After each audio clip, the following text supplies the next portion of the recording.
Hi guys. So how are you all? In this video we'll be discussing the schools of Hindu law, right? We have covered sources of Hindu law already. I'll leave the link of those videos in the description box so you can check that from there, or either you can check our playlist of Hindu law, right? So schools of Hindu law. Hindu law is of two types basically, codified Hindu law and uncodified Hindu law. ठीक है, दो तरह के Hindu laws होते हैं, codified और uncodified. Codified Hindu law applies to all Hindus equally, whereas uncodified Hindu law applies differently according to the situation. ठीक है, कोडिफाइड बोले तो जो चीज़ मतलब फॉर्मुलेटेड है, ठीक है, कोडेड है, और अनकोडिफाइड जो कोडिफाइड नहीं है, ऑब्वियस सी बात है. ठीक है, तो कोडिफाइड हिंदू लॉ सारे हिंदूज पर इक्वली अप्लाई किया जाता है. And on the other hand जो अनकोडिफाइड हिंदू लॉ है वो अलग अलग सिचुएशन में अलग अलग पर्सन्स के ऊपर डिफरेंटली अप्लाई किया जाता है. ठीक है, so the application of uncodified Hindu law depends upon the context of different schools. तो ये जो हमारा क्या नाम है अनकोडिफाइड हिंदू लॉ है, ये अलग अलग स्कूल्स के अकॉर्डिंग अप्लाई किया जाता है. ठीक है, अब स्कूल्स क्या है, बेसिकली हमारे हिंदू लॉ में दो तरह के स्कूल होते हैं. ठीक है, Mitakshara school and Dayabhaga school, ये हमारे सिलेबस में और यही हम पढ़ेंगे. ठीक है, तो सबसे पहले मिताक्षरा स्कूल के टूवर्ड्स देखते हैं, what is it. So Mitakshara is legal treaty on inheritance. ठीक है, it's a legal treaty, it's a legal principal which basically discusses the concept of inheritance. Inheritance के बारे में बात करता है. ठीक है, इनहेरिटेंस अपने आप में एक बहुत बड़ा कॉन्सेप्ट है अगर हम हिंदू लॉ को डिस्कस करते हैं. हिंदू लॉ में और आगे चैप्टर्स आएंगे उसमें तो. ठीक है, it was written by Vijnaneshwara a scholar. एक स्कॉलर थे, ठीक है, विजनेश्वरा, उन्होंने मिताक्षरा स्कूल को लिखा था. ठीक है, इसकी राइटिंग्स को डील किया था. So it Mitakshara is basically became one of the most influential texts in Hindu law, and its principles like regarding property distribution, property rights, succession are still in practice across most of the India, but except two states that are West Bengal and Assam. क्या बोल रहे हैं ये कि Hindu law के अंदर बहुत सारे टेक्स्ट हैं, लेकिन ये जो मिताक्षरा स्कूल है सबसे ज़्यादा इन्फ्लुएंशियल टेक्स्ट, सबसे ज़्यादा रेफर्ड टेक्स्ट कंसिडर किया जाता है. इसके प्रिंसिपल्स जैसे कि इसमें बेसिकली इनहेरिटेंस के ऊपर बात कर रहे हैं, प्रॉपर्टी से रिलेटेड बात होती है, लाइक प्रॉपर्टी डिस्ट्रीब्यूशन कैसे किया जाएगा, प्रॉपर्टी राइट्स, सक्सेशन. ठीक है, तो ये सारे जो प्रिंसिपल्स हैं इसके आज भी हमारे इंडिया में प्रैक्टिस किए जाते हैं, एंड अक्रॉस कंप्लीट इंडिया में किए जाते हैं, सिर्फ दो स्टेट्स को छोड़ के, वेस्ट बंगाल एंड असम, जहाँ पे दयाभागा जो हमारा दूसरा स्कूल है वो प्रिवेल करता है. ठीक है, a salient feature of this school is a principle division of ancestral property held by the Hindu joint family. तो इसका जो बेसिक फीचर है वो यही है कि इट टेल्स या इट प्रोवाइड्स अ प्रिंसिपल कि जो हमारे एंसेस्टर की जो प्रॉपर्टी है वो किस तरीके से डिवाइड की जाएगी, लेकिन किस फैमिली में, एक हिंदू जॉइंट फैमिली में. ठीक है, याद रखिएगा और इस चीज़ को स्पेशली लिखिएगा that it held by the Hindu joint family. एक हिंदू जॉइंट फैमिली के अंदर जो प्रॉपर्टी होती है वो किस तरीके से डिवीजन होगा, ये मिताक्षरा स्कूल मेंशन करता है. So it is a running commentary on the code of Yajnavalkya Smriti. जो हमने पढ़ा था स्मृति का एक काइंड था यज्ञवल्क्य स्मृति. तो बेसिकली जो मिताक्षरा स्कूल है वो इसके ऊपर कमेंट्री ही है अपने आप में. Now Mitakshara school are 5 in number. ठीक है, सब स्कूल्स हैं इसके अंदर आते हैं, Banaras school, Mithila school, Bombay school, Dravida school and Punjab school. ठीक है, तो देखते हैं कि ये जो स्कूल्स हैं वो किस किस एरिया के अंदर कवर होते हैं. तो Banaras school is complete northern India. ठीक है, पूरा जो हमारा ऊपर इंडिया जो होता है, इंडिया है ये हमारा, इसका पूरा लाइक इसका जो ऊपर नदर्न पोर्शन है वहाँ पे बनारस स्कूल प्रिवेल करता है. किस किस एरिया में, basically south Bihar, Orissa and few part of Madhya Pradesh. ठीक है, now Mithila school is operating in Tirhut and few district of Bihar. ये भी इसी मिडिल एरिया में प्रिवेल करता है, northern Bihar, Tirhut and all. ठीक है, now Bombay school extends to western India. ये वेस्ट की तरफ जाता है, महाराष्ट्र में, मध्य प्रदेश में और कुछ आंध्र प्रदेश के एरियाज में. ठीक है, देन द्राविड़ स्कूल साउथ की बात करेगा. ठीक है, सदर्न इंडिया में लाइक मद्रास, केरला एंड मैसूरू, ये द्राविड़ स्कूल के अंदर कवर होंगे. Then Punjab school, it extends to the area of Punjab, Rajasthan and Jammu and Kashmir. ये भी ऑलमोस्ट नॉर्थ वेस्ट तरफ जा रहा है, नॉर्थ में जम्मू कश्मीर कवर कर रहा है, पंजाब और राजस्थान, ठीक है। तो ये 5 सब स्कूल हो गए मिताक्षरा के अंदर, और इसके अलग किस किस एरिया में ये एग्जिस्ट करता है ये हमने पढ़ लिया, ठीक है। अभी एक केस लॉ है जो कि मिताक्षरा स्कूल का अगर हम लिखते हैं तो उसमें इट इज़ लाइक लिखना चाहिए, दैट इज एक Rohan versus Lakshman 1976. What was there, it was held in this case that the effect of Mitakshara school is that much strong that it also applies to even some undescribed subjects in the Bengal and Assam.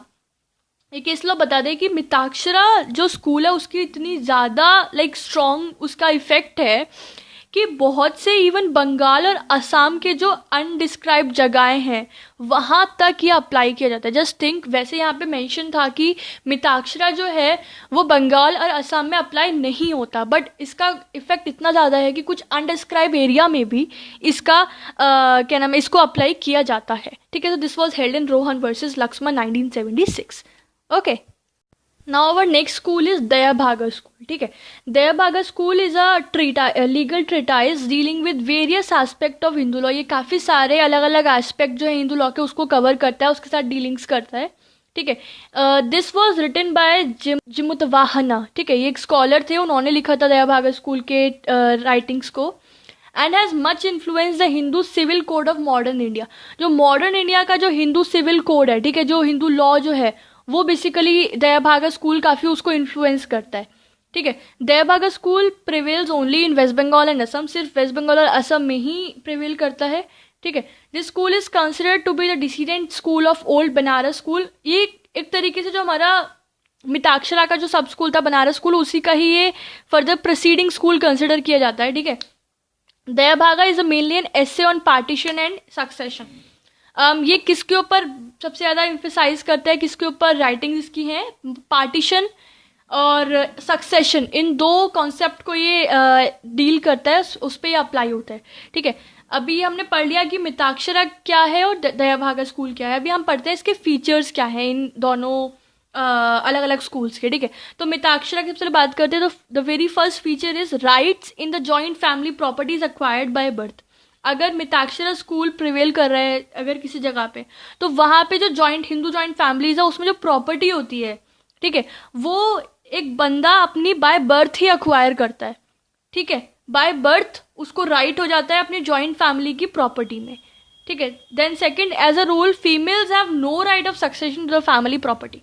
Mitakshara school में females को कोई right नहीं है. ठीक है, property में अपना कोई भी राइट उसका हिस्सा नहीं ले सकती वो. Then third, the right of property passes by survivorship to the other male member of the family. यहाँ पे कर्ता वाला रूल फॉलो होता है कि एक फैमिली है उसमें जो सबसे एल्डेस्ट मेल मेंबर है, पहले तो प्रॉपर्टी का सारा शेयर उसके पास रहेगा, फिर उसके बाद जो उसके नेक्स्ट जो मेल मेंबर होगा उसको ट्रांसफर हो जाएगा, फिर नेक्स्ट टू नेक्स्ट. तो इस तरीके से वो सर्वाइवरशिप रूल यहाँ पे फॉलो होता है. ठीक है, so this was a feature of Mitakshara school. Now let's talk of Dayabhaga school. The very first is rights in the joint family property are acquired by inheritance or by will. Like Mitakshara में क्या था कि by birth उसको acquire था, यहाँ पे दयाभागा में opposite है. यहाँ पे बर्थ से कोई रिलेशन नहीं है. यहाँ पे राइट जो प्रॉपर्टी में है वो सिर्फ बाय इनहेरिटेंस या बाय विल ही मिलेगा. ठीक है, वसीयत या टेस्टामेंट्री ये सब जो होते हैं उसके थ्रू ही क्या नाम है प्रॉपर्टी लोगों को डिस्ट्रीब्यूट की जाती है फैमिली मेंबर्स में. ठीक है, the next is females have a right in the property. Mitakshara में फीमेल को राइट नहीं था, लेकिन दयाभागा स्कूल में फीमेल्स को भी राइट है प्रॉपर्टी इनहेरिट करने का. Then third is share of a deceased male member give to his widow goes to his widow in default of a close heir. इसमें क्या होता है, अगर कोई पर्सन मरता है, ठीक है, अगर एक हस्बैंड एक मेल मेंबर है फैमिली का, उसकी डेथ होती है, तो उसके बाद जो प्रॉपर्टी है वो सबसे पहले उसकी विडो जो उसकी वाइफ है उसके पास जाती है, as she is the closest heir of his. ठीक है, तो सबसे पहले जो डिसीज मेंबर की जो विडो है उसके पास जाती है. जबकि मिताक्षरा में क्या होता है, वहाँ पे रूल ऑफ सर्वाइवरशिप फॉलो होता है कि कर्ता के बाद जो नेक्स्ट मेल मेंबर होगा उसको ट्रांसफर की जाती है. ठीक है, तो ये होगा इसके फीचर. अब हम बात करते हैं कि डिफरेंस बिटवीन मिताक्षरा और Dayabhaga. This is very important, guys, so listen it very carefully. Now, the very first difference is in Mitakshara, the right of a son by birth in the ancestral property equal to the interest of his father. इसमें बोल रहे हैं कि जो Hindu joint family में जो property होती है, ठीक है, एंसेस्ट्रल प्रॉपर्टी, उसमें बेटे के पैदा होने जैसे ही बेटा पैदा होता है उसका भी हक अपने फादर जितना ही रहता है उस प्रॉपर्टी के अंदर। मतलब जितना शेयर या जितना इंटरेस्ट फादर का था, बेटे का भी पैदा होते उतना ही इक्वल शेयर हो जाता है उस एंसेस्ट्रल प्रॉपर्टी के अंदर। And on the other hand, in Dayabhaga school a son is entitled to his ancestral property only on the death of his father. वहाँ पे उसको जब तक फादर की डेथ नहीं होती तब तक उसको उसमें कोई शेयर नहीं मिलता है। जब फादर की डेथ होती है तभी उसको अपने एंसेस्ट्रल प्रॉपर्टी में राइट मिलता है। The father is the absolute owner of his property in his life time. और पूरे लाइफ टाइम जब तक फादर जीवित रहते हैं तो वही एब्सोल्यूट ओनर होते हैं प्रॉपर्टी का। बेटे का उसमें कोई शेयर नहीं होता। आफ्टर डेथ जो है वो बाय विल या बाय इनहेरिटेंस के थ्रू ही मिल पाता है, ठीक है। इसका दूसरा वही हम लिख सकते हैं डिफरेंस जो है कि इसमें बाय बर्थ ही उसको राइट मिल जाता है प्रॉपर्टी में और इसको बाय इनहेरिटेंस ही मिलेगा, ठीक है। Now next is everyone is entitled to the property as a unit, their shares are not defined। Mitakshara school में ये बोला जाता है कि जितने भी मेंबर्स हैं फैमिली के, जॉइंट फैमिली के, उन सबका शेयर इसके अंदर है, ये बोलते हैं, ठीक है। लेकिन शेयर कोई डिफाइंड नहीं होता है, जबकि दूसरी तरफ दयाभागा में सबके शेयर्स डिफाइंड रहते हैं। Everyone's share is defined. Here the shares are not defined, they are just considered as a unit. और बोला जाता है कि you are entitled to the property but the share is not defined here, ठीक है। So this was the next difference. Now see the rest one. The next is in Mitakshara school a son becomes co-partner right after his birth। वही मैंने बताया कि जैसे ही वो पैदा होता है तभी से वो पार्टनर बन जाता है, तभी से वो अपनी क्या नाम है को पार्टनर बन जाता है, वो प्रॉपर्टी को इनहेरिट कर लेता है। और जबकि on the other hand Dayabhaga में जब पापा की डेथ हो जाती है उसके बाद ही वो को पार्टनर बन पाता है। Next, one can not transfer his share to the third party. क्योंकि यहाँ पे रूल ऑफ सर्वाइवरशिप फॉलो होता है तो एक पर्सन अपनी जो शेयर है प्रॉपर्टी के अंदर वो थर्ड पार्टी को नहीं दे सकता, जबकि यहाँ पे जो भी पर्सन है उसकी एब्सोल्यूट पावर रहती है तो वो शेयर इजिली कर सकता है, ठीक है। Then next is property of a deceased Hindu is partition into two ways. यहाँ पे जो एक हिंदू की जो प्रॉपर्टी है वो दो तरीके से डिवाइड की जाती है, एक एंसेस्टर प्रॉपर्टी और एक सेपरेट प्रॉपर्टी, ठीक है।